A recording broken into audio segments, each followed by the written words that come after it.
Today, I want to talk about this quote that I saw somewhere. I wish I could remember where it came from, but I just can't remember. But it was very profound for me, and I wanted to talk about it with you all because maybe it'll be profound for you too. And it goes like this: being right is the poor person's version of self worth. When I heard this, it blew my mind. And of course, we're not talking about poor person in a sense of monetarily poor. We're talking about being like spiritually bankrupt or spiritually poor, from the sense of the only way that I am worthy is if I know the right answer or if I am right.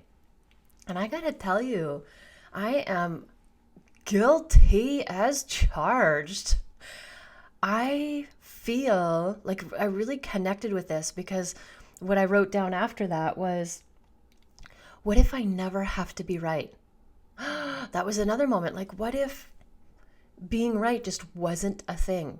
And this is powerful for me because one thing that triggers me, I'm a very laid back, chill kind of person, but one thing that always triggers me, guaranteed, is being blamed for something. Being blamed when I didn't do it. That is my jam. That's one thing that gets me all defensive and all up on it. I'm like, let's go, because that's not right. And I want to let that go. First of all, if you want to change something, the first step is the awareness. So the fact that I'm aware of that was very helpful for me because I could notice when it was happening. And so I could catch myself ahead of time. But what if I never have to be right? And I look at being right and how that plays out in my world, maybe where it came from. I notice my parents, as they age, they're actually really coming back together in a sense of helping each other out. It's like, we've been together this long and we need help just living, and we know each other so well, and let's just have each other's backs. But I know for my mom, being in the relationship, my mom is a very patient person, and she just got to a point where she just couldn't be patient anymore, just because she'd done it for 80 years or whatever. And it would really bother her when my dad would tell a story and it wouldn't have an accurate detail. And my dad's a really good storyteller, and he loves to tell stories, and he'll never tell the same story twice. He just has stories for days. He loves to tell stories. And anytime there's a fact or something in there that's wrong, my mom will feel the need to correct him. And that can be frustrating for my dad. But the question is, like, who cares? And so when my mom gets upset about it, I'll say, well, what does it even matter? Like, you know that you're right, but what does it really matter that other people know or he has to know?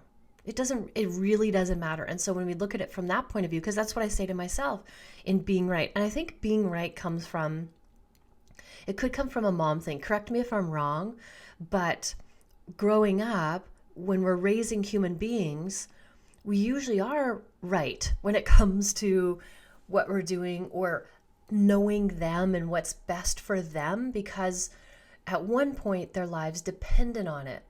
And as we get older into midlife and our kids are older and no longer need that because they know what's right for them, it can be challenging for us to let that go, to let that skill go, or to let that part of us go.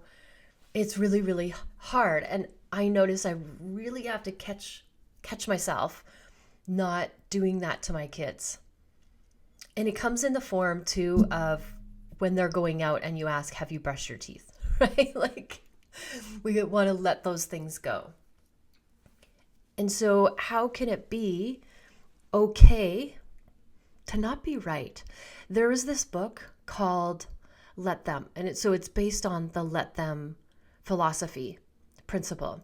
And I haven't read the book, but I did hear it through Mel Robbins.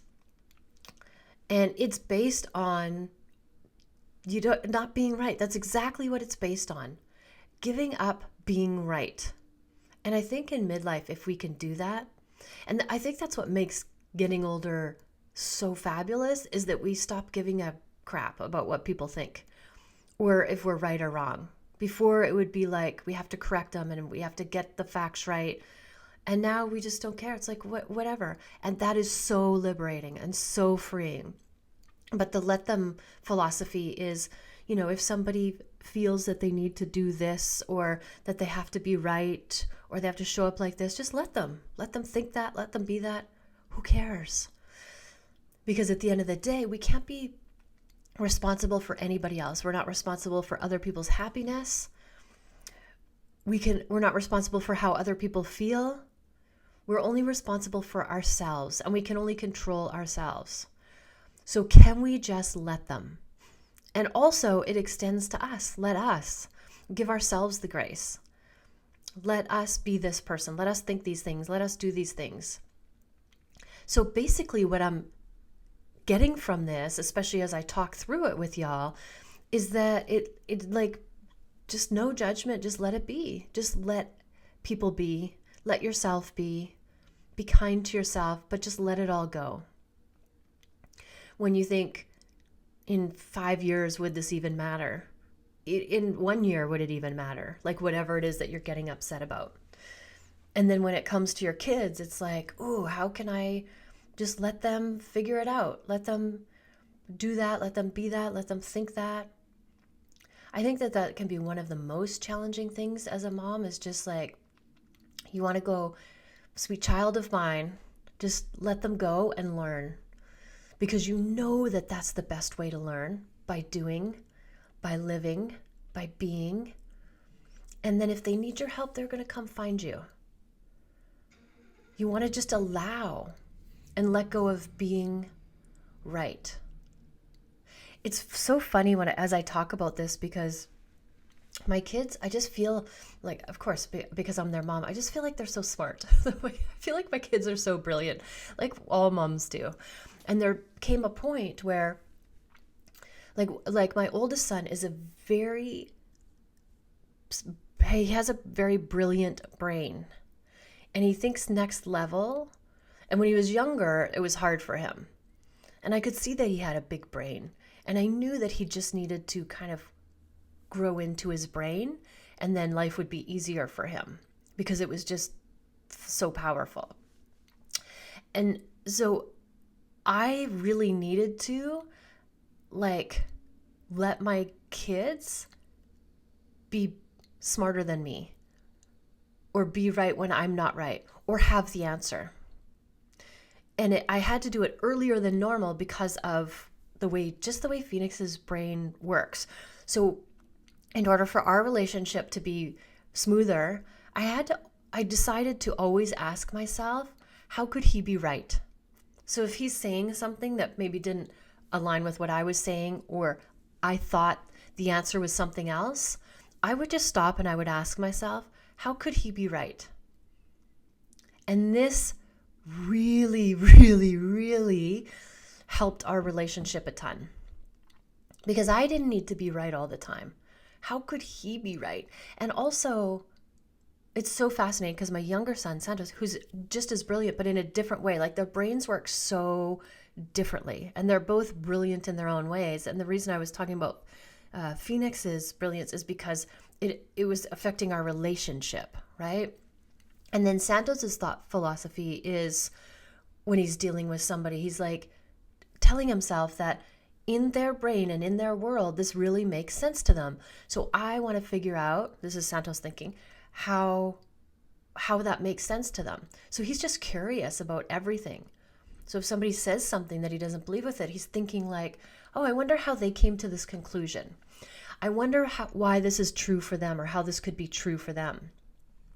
And those are two totally different approaches. And they work for each child. And so as a mom, it's my job to figure it out. And what do they need? But the how can I let go of being right? Damn, that was a tough one. And I know if you're a mom, you just know when when you're experiencing this, that it can be very liberating too to let this go, to not have to have all the answers, to not have to solve all the problems. It makes me very proud when my kids go traveling, like to Japan, and they never have to call me for help. I'm going to be honest, I want them to call me and give me updates, right? Like I still have to, I have to reach out for those updates, not because they don't love me and not because they don't want to tell me everything that's going on, but because they're so busy living their big, fabulous life. And then that's my job, to make myself irrelevant, and not in the sense of they don't care about me, or it's just that they could live their lives and shape their lives and become the people they want to be on their own without my input. And then that's like a job well done. But seriously, call your mother. I'm always, every time I'm on Instagram and I see those videos of, they're in like a college football locker and they post up this sign by the video camera and they just leave it for the team when they come off the field. And it always says, when was the last time you talked to your mother? And every single one is like, this morning, I talked to my mom 3 times a day. Like all these big, tough football players just love their moms so much. And I love those videos because, yeah, moms are just amazing. And guess how you got to be the person that you are? It's like a foundation of somebody just holding space for you and just allowing you to figure it out. And allowing you to be curious and have these adventures of figuring out who you are. And we as moms, we're just always going to hold space for you. You know how freaking hard that is to just hold space for somebody you love more than life itself and just be like, go figure it out. And if something doesn't go right, I'm going to be here for you, but I'm going to allow that. I love you so much. I'm going to allow you to go and fail. Oh, damn it. It's so hard. And only mothers can know what this feels like. There's this other quote that came to my mind just now based on the same thing. And I can't remember how that quote goes, but I know where the source is. This is from the Barbie movie. This stopped me in my tracks. The Barbie movie was amazing, but this line in particular stopped me in my tracks. It's like, as mothers, when we have children, they said girls, but because it's a Barbie movie, but when we have children, we stop in our tracks. And we stay there so that as our children go out and adventure off into the world, they look back and they know where they came from. And we hold this space for them. I'm here for you. I got you. You need me. This is where I'm going to be. And we just stop and we stay there. Just always there for them. So that when they go out, they know they have that safe place and how far they've come. But in midlife, and that made me cry when she said that in the movie. Because that's what we do. And then in midlife, that's when it's like you hold your breath and then all of a sudden you take that big breath because you've held your breath for so long. And it's like, oh, okay, I can breathe now, or I can move now. I don't have to stay here and be this anchor or this lighthouse. I can move around and then they can still find me. But when they're little, it's also like that video that you see on social media of that little boy that lines up his dinosaurs in a perfect line in front of the front door. He's got his backpack on. He opens the big door and he walks out. And the caption is like, "Here he comes, world, please be kind." Right? Like this little kid going to kindergarten at 5 years old. And we're just like, please just be kind to him. This is my heart I'm sending out to the world.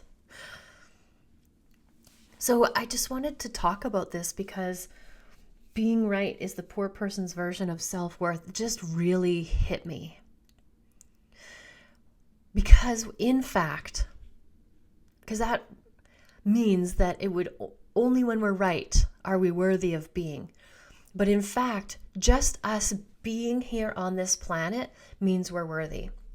We don't need to do, be, or say anything other than just what we are to be worthy, because this crazy world needs us as we are to play our role just perfectly as we are. And I really honestly believe, like as I coach women every single day, I believe that if we can just know that we're worthy exactly as we are, we don't have to do anything, be anything, our lives just get so rich and full and amazing. But it involves you loving yourself exactly as you are, balancing the yin and the yang.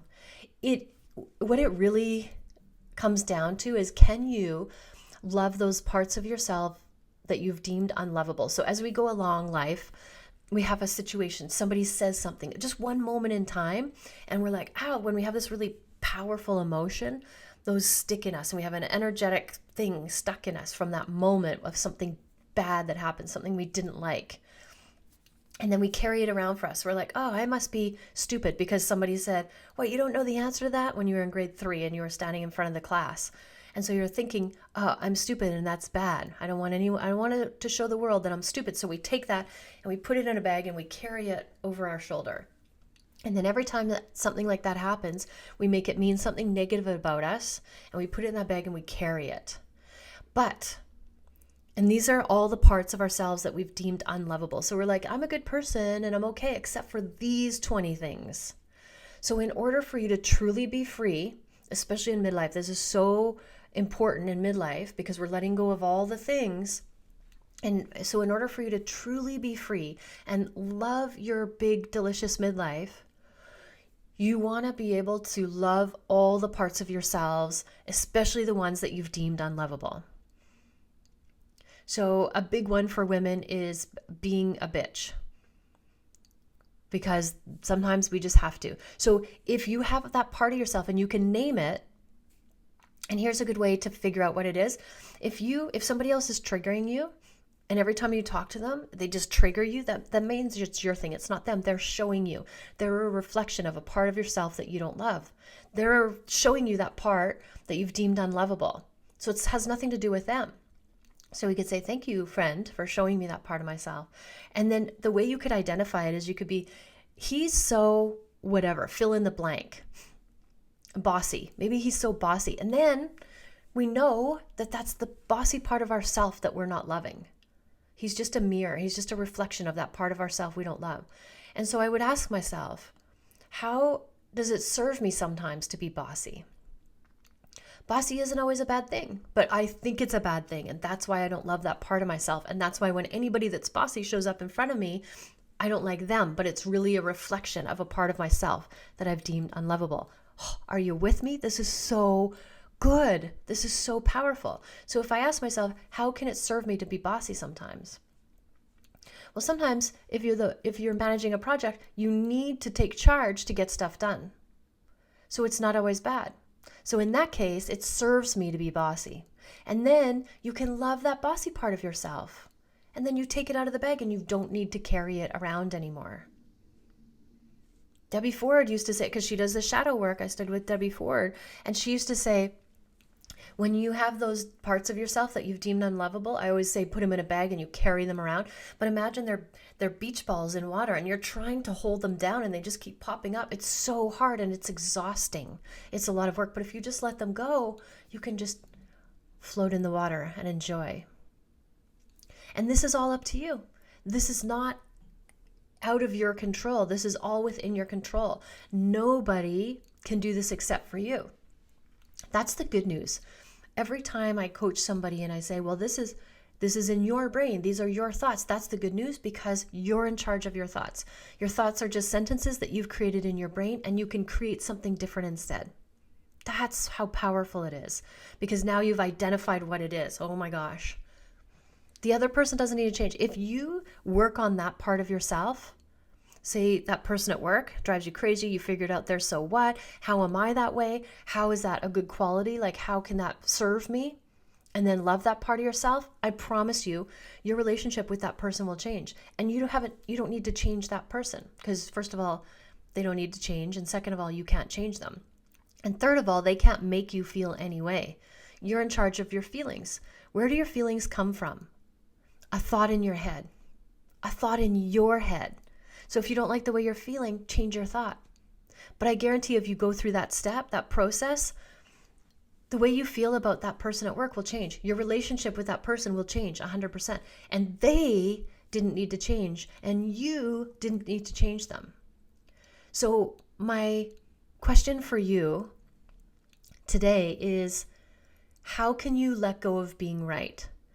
How can not being right be powerful and serve you even more and make your life even more amazing and give you even more gifts than actually being right?